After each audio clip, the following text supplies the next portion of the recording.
Hi, and welcome to another Bizmantools tutorial. Today we'll be looking at purchasing, generating and sending purchase orders. Let's have a look at how we create a purchase order. The very first step is to turn your quote into an order. Once this is done, go to the Materials Management screen found under the Materials Management tab. This first tab is your library of purchase orders. The third tab, called Order Control, is where we actually create the purchase order. Select your project from the reference drop-down box. Tick what category you want to make your orders for.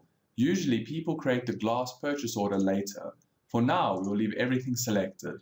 Then click Balance of All. And finally, click Generate Orders for selected items.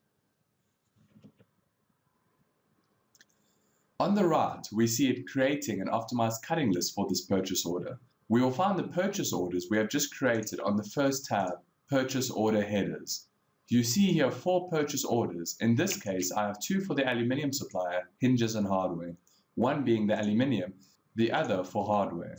The third order is to a different hardware supplier, and the fourth order is for glass. If you double-click the order number, it opens up the purchase order screen, which can also be accessed by the Purchase Order button under the Materials Management tab. This screen is editable and represents the digital copy of the purchase order. If you click the Print button, you'll get a draft-only purchase order, which is useful as an in-house document to check with your stores manager what items need or don't need to be ordered. To convert this into a non-draft document, simply give the due date, submit for approval, approve purchase, and then hit the Print button again. Now you can use the email button to send this to your supplier.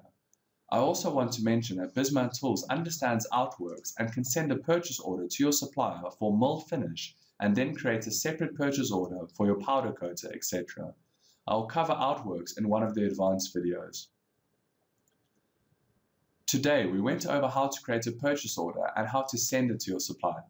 I hope you found this video informative and useful. If you have any questions, please leave them in the comments below, and make sure to check out the next video in our series. Till next time.